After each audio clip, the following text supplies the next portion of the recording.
तर्क सहित उत्तर देना।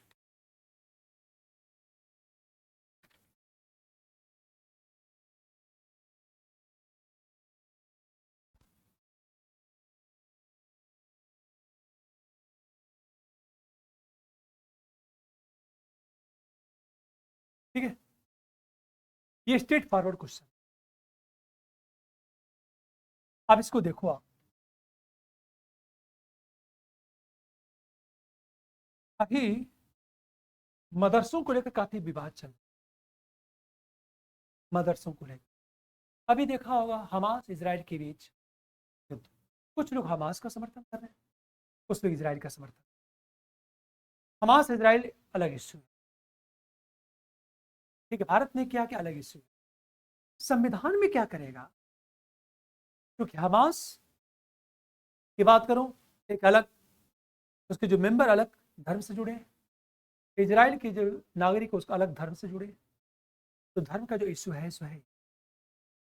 अनुच्छेद 29-30 से जोड़ के यहां से सीधे प्रश्न पूछ यूपीएससी करंट में चल रहा है, इजराइल हमास से यूपीएससी क्या करेगा, या तो अनुच्छेद 30 को उठा लेगा या तो अनुच्छेद 29 को उठा। बातें समझ में आ गई। फिर हम मदरसों की बात करें, लगातार कि जो मदरसे ये नहीं करेंगे उनको प्रतिदिन 10,000 रुपये दंड लगेगा, इस तरह की बातें, ये चीजें विनियमन की बात करें।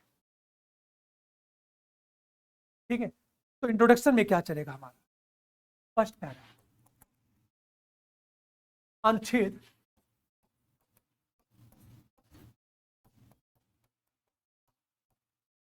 29 और 30 में संस्कृति,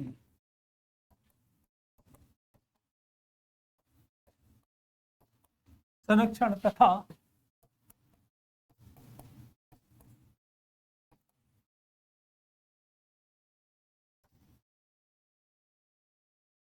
शिक्षण संस्थानों से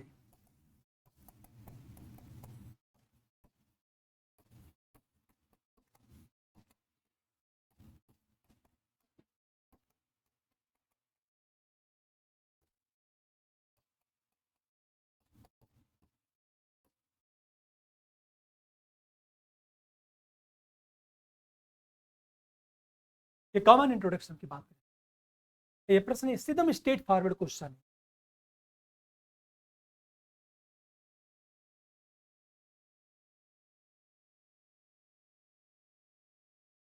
ठीक है,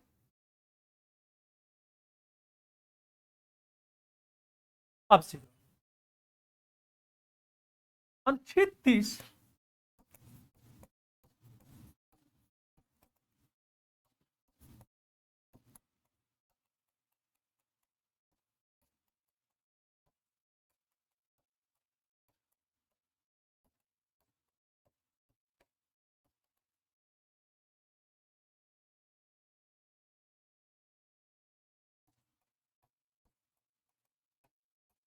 अल्पसंख्यक समुदाय को अधिकार,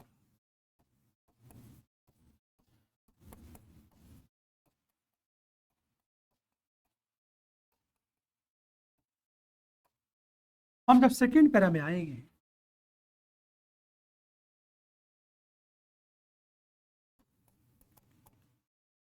वस्तुतः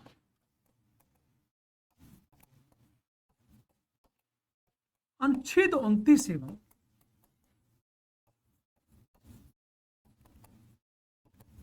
30 में अंतर है। जैसे हम फर्स्ट की बात करें,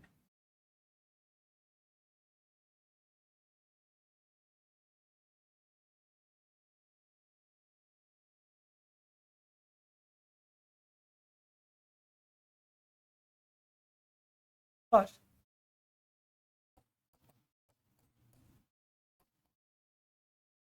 कि नागरिकों के सभी वर्गों को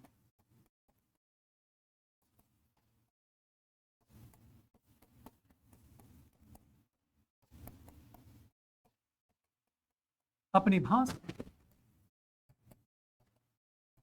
लिपि एवं संस्कृति का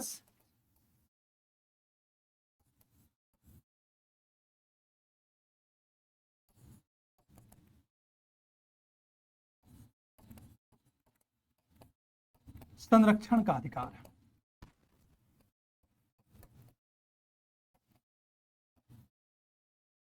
जबकि अनुच्छेद 30 की बात करें,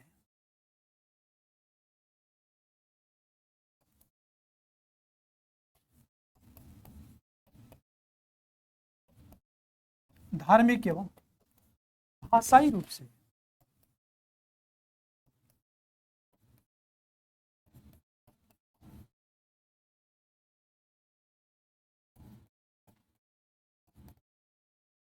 अल्पसंख्यकों को अधिकार प्राप्त।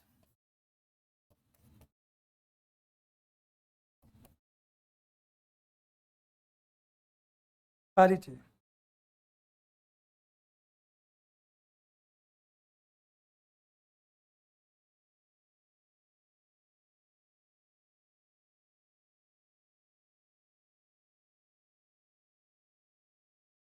नंबर 2,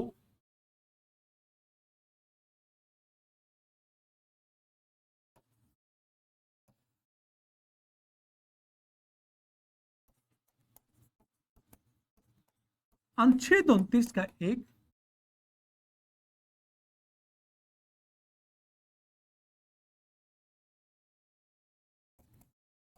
भाषा, लिपि एवं संस्कृति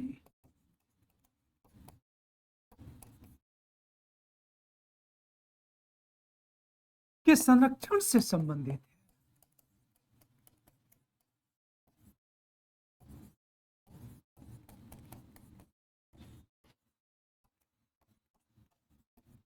जबकि अनुच्छेद 23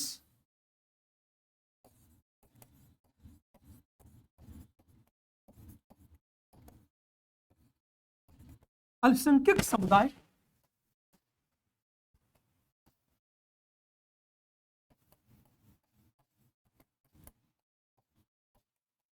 अपनी रुचि के अनुसार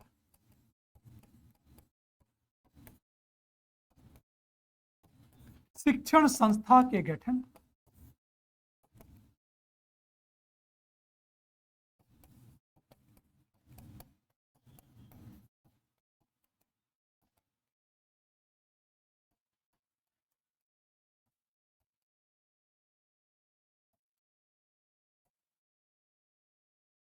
अधिकार प्राप्त।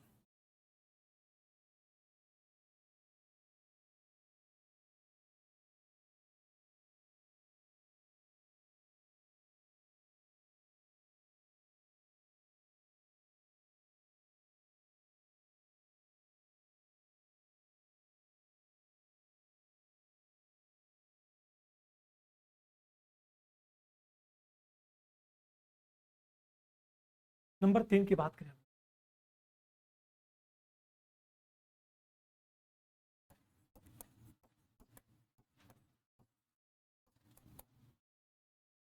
एक के तहत भाषा, लिपि या संस्कृति का संरक्षण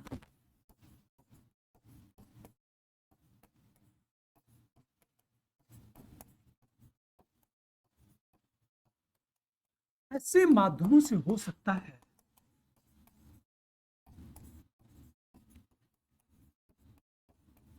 जिसका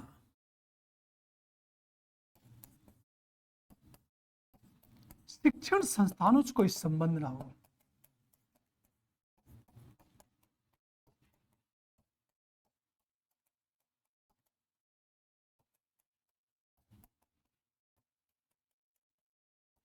जबकि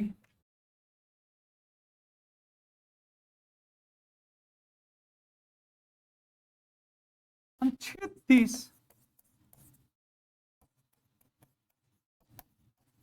के तहत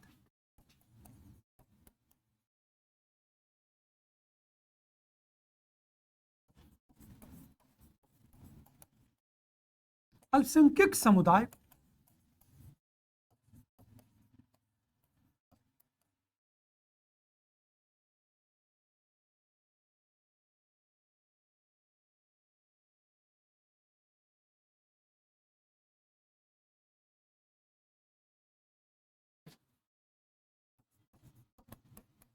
अपनी रुचि के अनुसार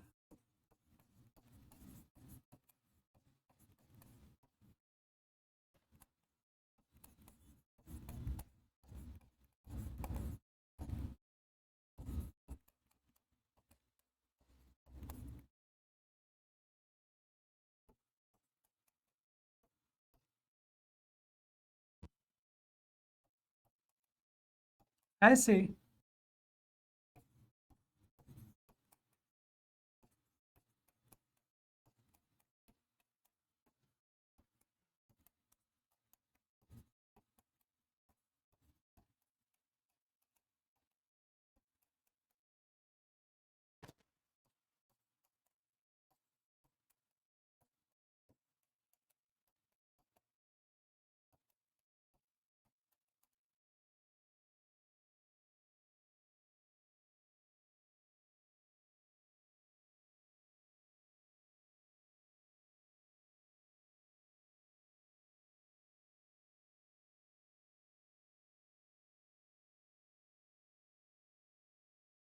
दोनों में अंतर क्या? अनुच्छेद 29 और 30 में क्या अंतर?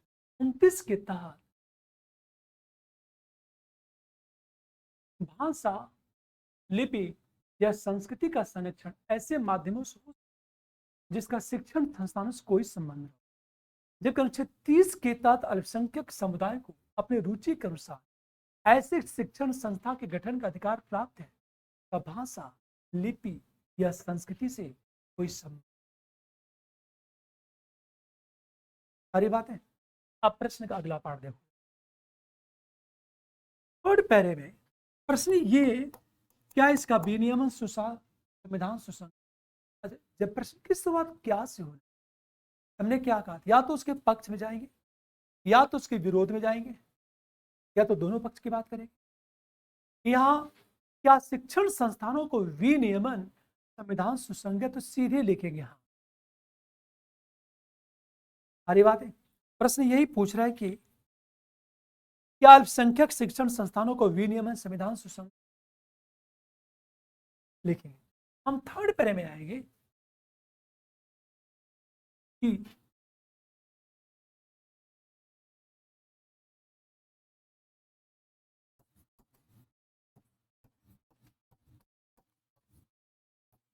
अनुच्छेद 30 के तहत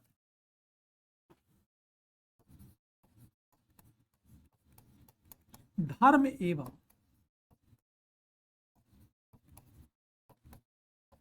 भाषा के आधार पर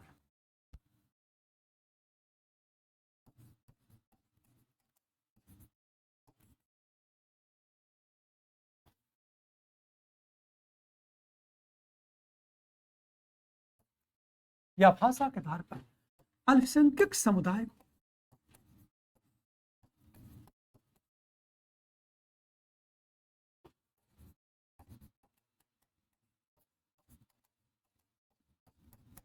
अपनी संस्कृति के संरक्षण के लिए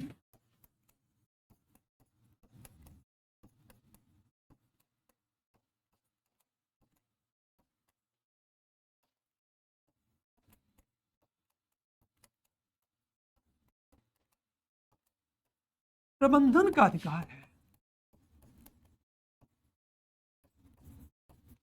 तथा इनका विनियमन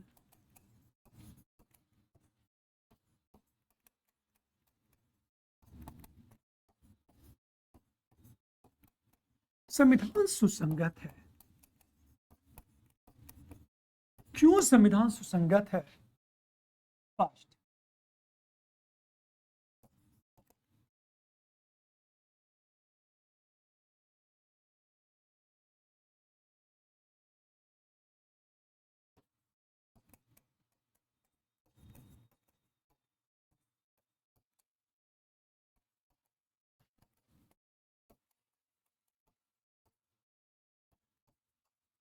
सुप्रीम कोर्ट ने यह कहा कि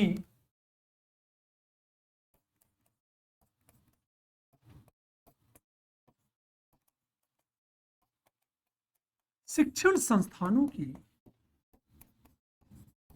योग्यता को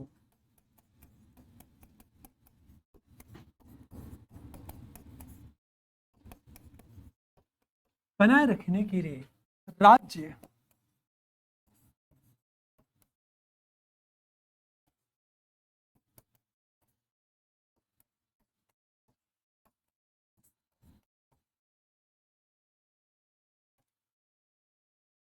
युक्ति युक्त शर्त निर्धारित कर सकता है।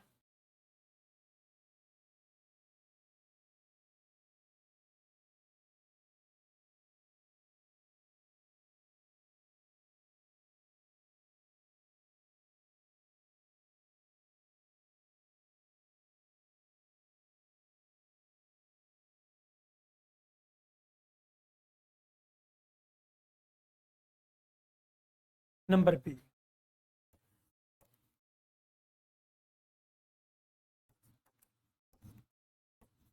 अनुच्छेद 30 के तहत अल्पसंख्यक शिक्षण संस्थानों के बेहतर प्रशासन के लिए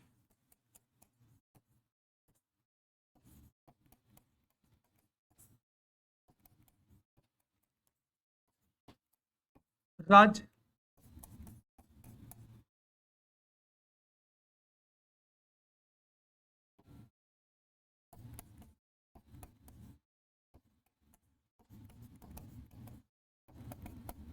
शिक्षण संस्थानों का विनियमन कर सकता है।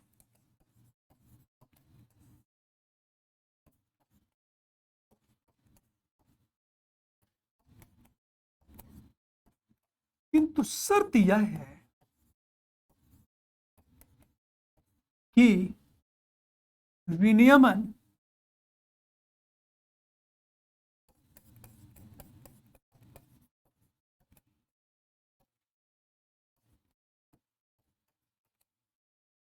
अल्पसंख्यक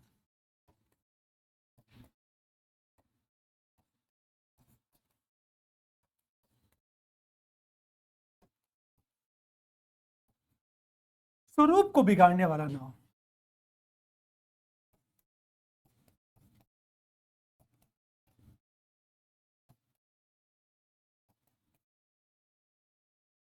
आ लीजिए इसी से बात करें।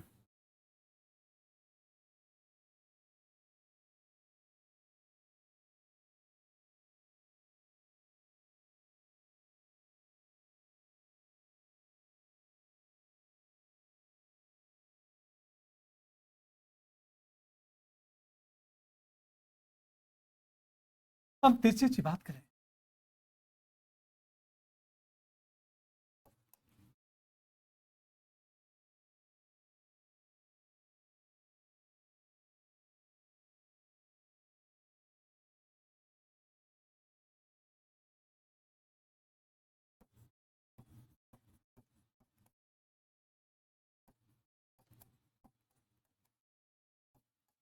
गुजरात राज्यवाद में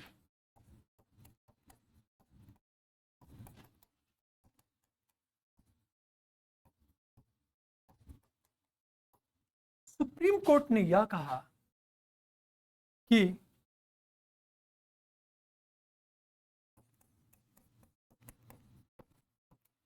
विनियमन का अधिकार है,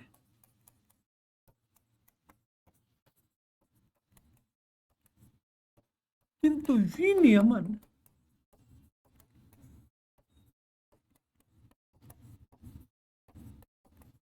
युक्ति युक्त होना चाहिए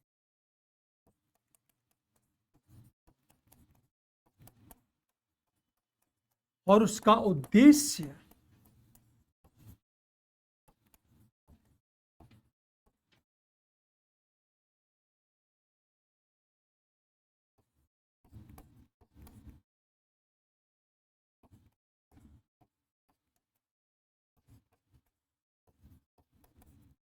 बनाए रखना हो।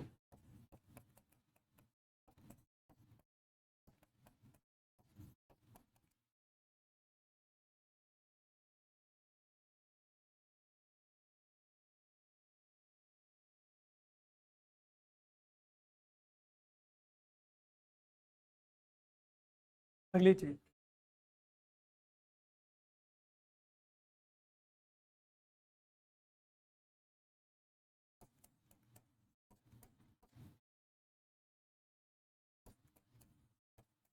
शैक्षिक गुणवत्ता, नैतिकता, सार्वजनिक व्यवस्था,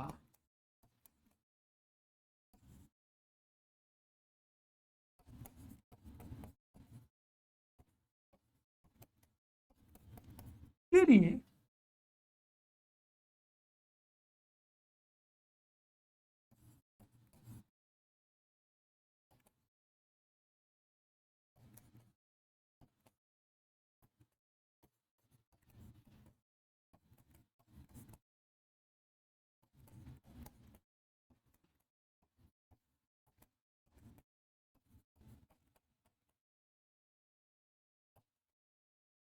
आवश्यक है।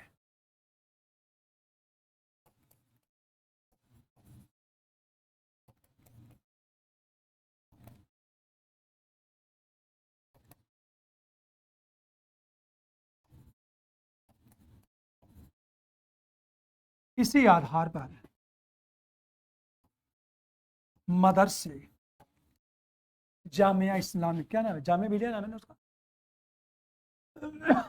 मदरसे,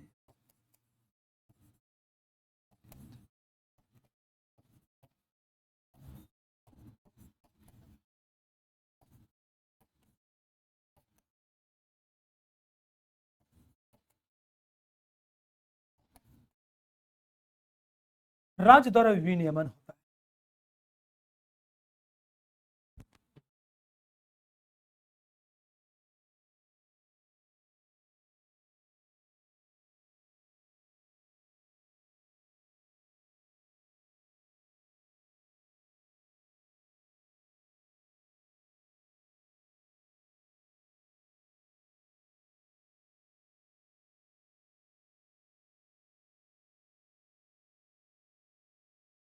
अच्छा, अंत में हम बात करेंगे निष्कर्ष।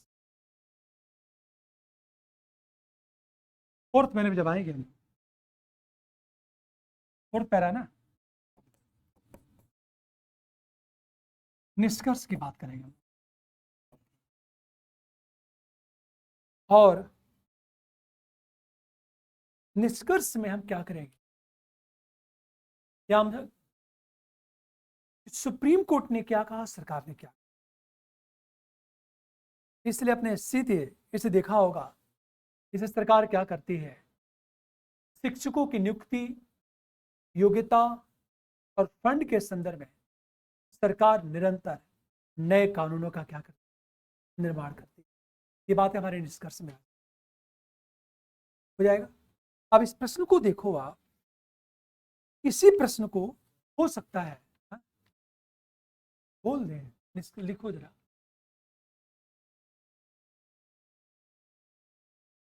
निष्कर्ष लिखो। इसलिए सरकार द्वारा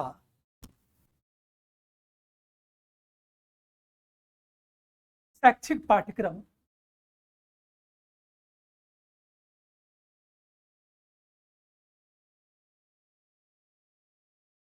शिक्षकों की योग्यता,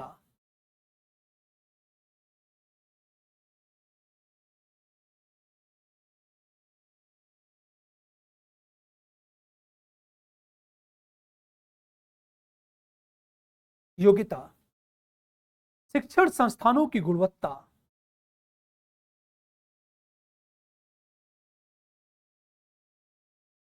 तथा अल्पसंख्यक शिक्षण संस्थानों में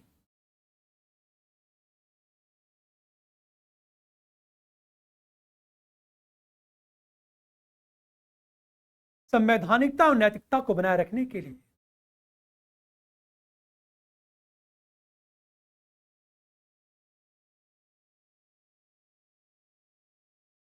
नए निर्देश जारी किए जाते हैं।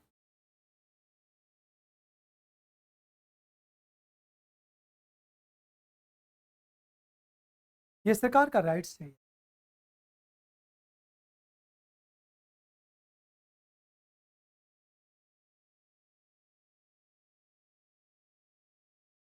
अच्छा, मान लिया जाए हाल में सरकार का कोई डिसीजन आ चुका है, उसको कोड कर दो। जैसे छोटा सा एग्जांपल, अभी मदरसे का मुद्दा चल रहा है, तो प्रश्न कैसे पूछेगा यूपीएससी?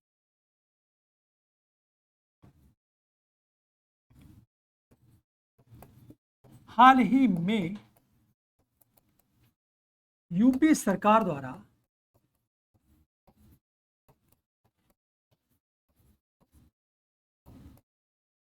मदरसे को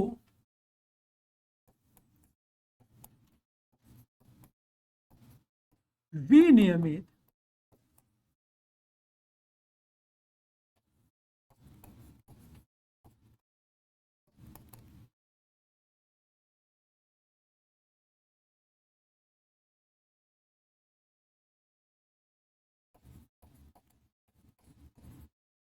अनुच्छेद 30 के तहत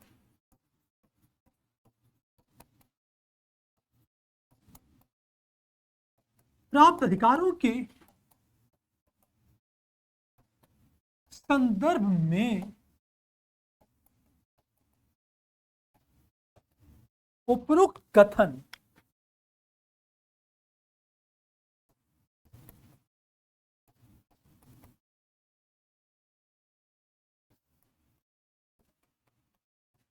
की संवैधानिकता का परीक्षण करें।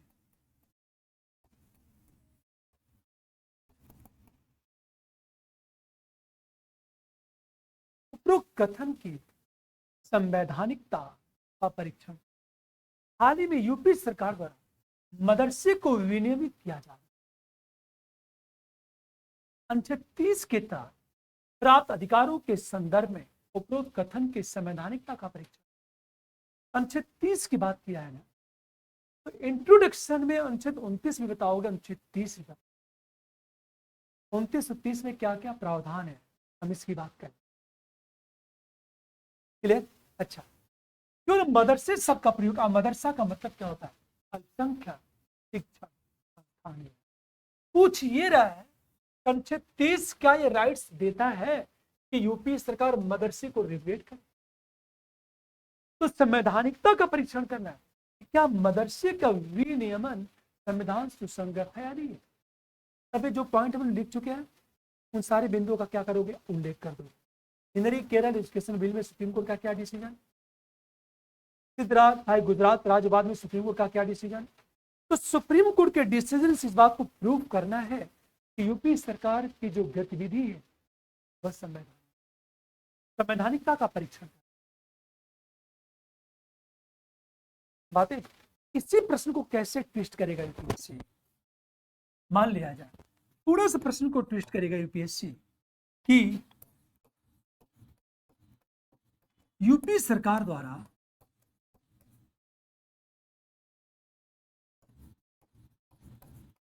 मदरसे के विनियमन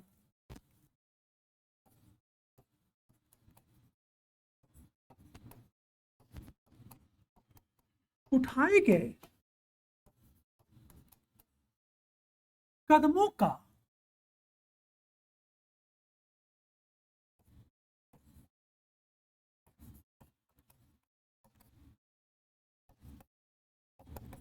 मूल्यांकन करें। उठाए गए कदमों का मूल्यांकन करें।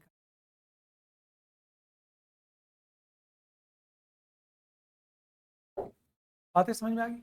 अब एक बात ध्यान दो इस बात को, उठाए गए कदमों का मूल्यांकन करना है। प्रश्न ये पूछा जाए आपसे, मूल्यांकन करना है, एक तो क्या कदम है यदि पता है तो करंट का इश्यू हो, गवर्नमेंट किस तरह का कदम उठा रही। यदि प्रश्न ये पूछा जाएगा तो आप सीधे कर, चूंकि मदरसे शब्द की बात किया है ना, तो अनुच्छेद 30 का मुद्दा उठेगा। आप फर्स्ट पैरे में क्या करोगे, आप अनुच्छेद 30 का उल्लेख कर दो। सेकेंड पैरे में जब आओगे ये बताओगे कि यूपी सरकार द्वारा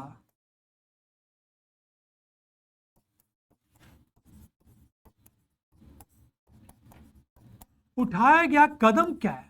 आप कदम की बात थर्ड पैरे में जब आओगे ना, तुल्यांक को लिखना है। यह कदम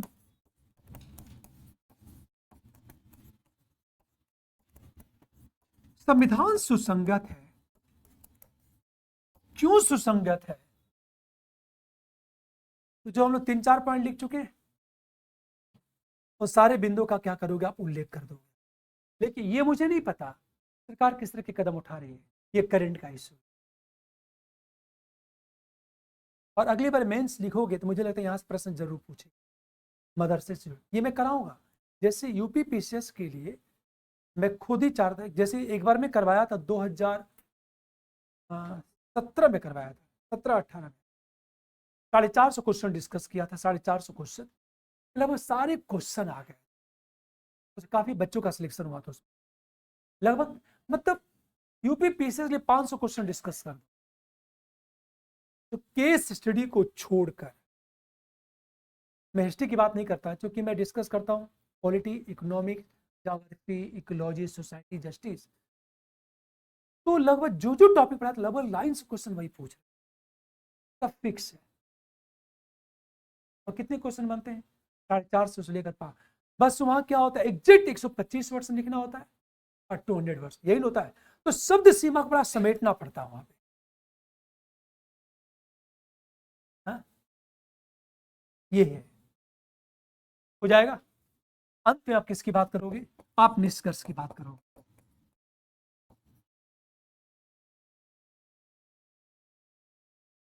इतनी बातें करोगे। पुनः एक प्रश्न, अच्छा सारे वही पॉइंट चलेंगे। इन केरल एजुकेशन बिल वाद, दूसरी चीज क्या चल रहा हमारा राज्य में सुप्रीम कोर्ट का क्या डिसीजन। अच्छा, मौलिक अधिकार हर एक आर्टिकल के संदर्भ में कोर्ट का एक डिसीजन आ चुका है। आप जानते हो ज्यादातर मौलिक अधिकार, नीति निर्देशक तो न्यायपालिका, केंद्र राज्य संबंध का मुद्दा उठेगा, कोर्ट का डिसीजन बहुत सारे हैं। पर राष्ट्रपति के संदर्भ में, संसद के संदर्भ में कोर्ट का कोई ज्यादा डिसीजन नहीं है। वहां केवल आर्टिकल का उल्लेख करना होगा, हो जाएगा। इसी प्रश्न को यूपीएससी कैसे थोड़ा सा ट्विस्ट करेगा, ये देखो।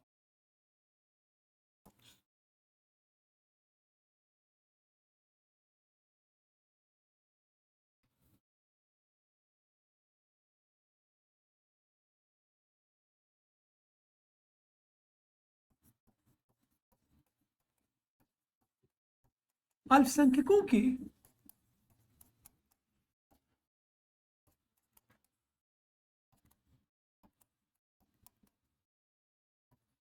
अधिकारों के संबंध में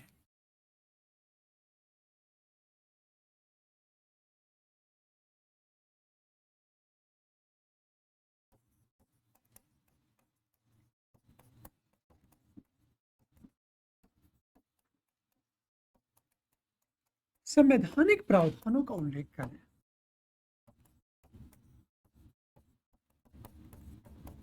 क्या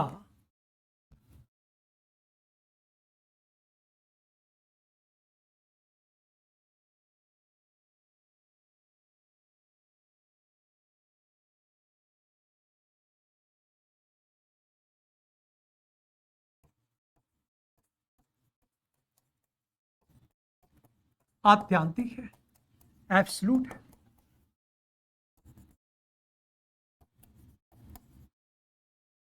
यदि नहीं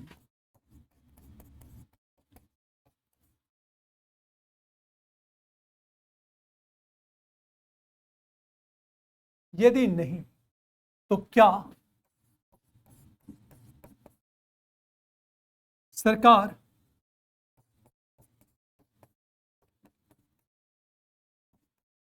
इसे विनियमित कर सकती है?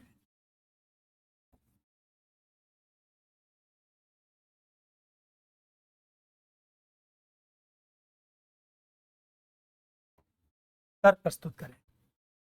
इस प्रश्न का थोड़ा सा देखो आप, अल्पसंख्यकों के अधिकारों के संबंध में संवैधानिक प्रावधानों का उल्लेख करें। अब आपको करना क्या होगा इस प्रश्न में? अब देखो, अब सबसे पहले अल्पसंख्यकों के अधिकारों की बात कर रहा है। क्वेश्चन का फर्स्ट पार्ट, संवैधानिक प्रावधानों का उल्लेख करें। संवैधानिक प्रावधान क्या है?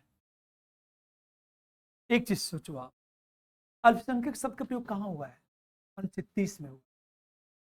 अरे बात है, जब 30 की बात करोगे ना, तो इंट्रोडक्शन में ये बताओ कि अल्पसंख्यक की परिभाषा किस आधार पर दी गई? सब कोड क्या कहा था, छोड़ दो आप।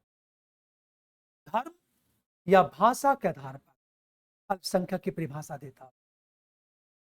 क्लियर? अनुच्छेद 30 में ये बात। अगले पैरे में आएंगे, 30 के 1 में क्या कहा गया है और 30 के 2 में क्या कहा गया, हम दोनों बात करेंगे। अनुच्छेद 30 के 1 क्या कहता है और 30 का 2 क्या कहता है। अगले पैरे में आएंगे, क्या अधिकार आत्यांतिक है? तो लिखेंगे नहीं, यह एब्सोल्यूट नहीं है, इस पर ये प्रतिबंध है। सारी बातें लिखा है, यदि नहीं तो एब्सोल्यूट नहीं है। क्यों नहीं है? क्योंकि ये प्रतिबंध है। अब प्रश्न ये, तो क्या सरकार इसे विनियमित कर सकती है? क्या शब्द का प्रयोग किया गया? क्या शब्द का प्रयोग किया? क्या सरकार इसे विनियमित कर सकती है? तो याद रखना इस बात, कहीं भी इस प्रश्न में शिक्षण संस्थानों शब्द का प्रयोग हुआ है? नहीं हुआ है, केवल अल्पसंख्यक शब्द का प्रयोग। अब एक बात ध्यान देना, जब अल्पसंख्यक शब्द का प्रयोग हुआ है तो क्या क्या प्रावधान? सबसे पहले अनुच्छेद 30 क्या राइट्स देता है? नंबर 2, आपने देखा होगा 14, 15, 16 में धर्म के आधार पर भेदभाव के निषेध की बात की गई कि धर्म के आधार पर भेदभाव का निषेध। अनुच्छेद 19 क्या करता है? सभी समुदायों को क्या करता है? अभिव्यक्ति की स्वतंत्रता देता है कि नहीं देता है? सभी समुदायों को। और अल्पसंख्यकों की बात करेंगे तो अनुच्छेद 19 के 1 के ख ग के तहत देखा होगा, संगठन और संस्था के बनाने का अधिकार भी देता है कि नहीं देता है? सारी बातें, क्योंकि अल्पसंख्यकों के अधिकारों के संबंध में क्या राइट्स है, संवैधानिक प्रावधान होता क्या इसमें? 30 की बातें, यदि अल्पसंख्यक शिक्षण संस्था शब्द का प्रयोग होता तो अनुच्छेद 30 की बात करेंगे। तो फर्स्ट पेरे में ये बताएंगे एग्जैक्ट अल्पसंख्यक की बात जो की गई अनुच्छेद 30 में की गई है, धर्म भाषा के आधार पर की गई। हम अगले पेरे में आएंगे, ये संवैधानिक प्रावधान है। 30 का 1 क्या कहता है, 30 का 2 क्या कहता है। बात अगला पॉइंट जब आएगा, 14, 15, 16 में धर्म के आधार पर भेदभाव का निषेध की बात की गई है। अगला पॉइंट, कोई दिक्कत? अगला पॉइंट देखो, क्या राइट्स है अल्पसंख्यकों के प्रावधान के अधिकार के लिए? अनुच्छेद 19 की बात करें, सभी को अभिव्यक्ति की स्वतंत्रता दी गई है तथा बहुसंख्यक के साथ अल्पसंख्यक को भी संस्था के गठन का अधिकार देता है। अनुच्छेद 19 के 1 का ग। कोई भेदभाव करता है? बिल्कुल, ये प्रावधान ही है। अगली चीज देखा होगा, अनुच्छेद 25 किसकी बात करता है? स्वतंत्रता की बात करता है। सारी बात है। तो एक बात, अनुच्छेद 25 के अनुसार प्रत्येक व्यक्ति को अपने अंतःकरण के अनुसार किसी भी धर्म को मानने, आचरण करने और प्रचार की स्वतंत्रता, ये नहीं कहता वो, अर्थात अपने धर्म के अनुसार आचरण की स्वतंत्रता भी अल्पसंख्यक समुदाय को प्राप्त है। यह संवैधानिक प्रावधान है। 3-4 पॉइंट आ जाएगा। अगली चीज, अधिकार एब्सोल्यूट है या अधिकार एब्सोल्यूट नहीं है, इस पर युक्त प्रतिबंध की बात की। ठीक है, अल्पसंख्यक शिक्षण संस्था पर क्या क्या युक्त प्रतिबंध है, पहली बात। दूसरी चीज, हम बात करें जो अल्पसंख्यक समुदाय है ना, ये जिनको राइट्स प्राप्त है, धार्मिक स्वतंत्रता की बात आपने गौर किया होगा। बेसिक अल्पसंख्यकों को अधिकार है धार्मिक स्वतंत्रता का, लेकिन वह एब्सोल्यूट। बहुसंख्यक के साथ अल्पसंख्यक पर अधिकारों पर युक्त प्रतिबंध है। क्या क्या प्रतिबंध है, इसका उल्लेख हम हो जाएगा। क्या सरकार विनियमित? तो बिल्कुल। अब देख, क्या सरकार इसे, अब एक चीज थोड़ा सा ध्यान दें इस बात को, यदि अल्पसंख्यक शिक्षण संस्था शब्द का प्रयोग होता तो आंसर अलग हो जाता। केवल अल्पसंख्यक शब्द का प्रयोग, अल्पसंख्यक में अल्पसंख्यक समुदाय हो गया और अल्पसंख्यक शिक्षण संस्था दोनों हो गया। शब्दों पर ध्यान देना, अल्पसंख्यक शब्द है।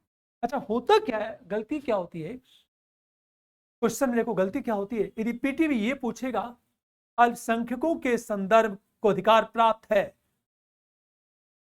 अनुच्छेद 30, अनुच्छेद 15-16 या केवल 30 या दोनों, तो लड़का जल्दीबाजी में क्या मार देगा, 30 मार देगा, यही नहीं मार देगा,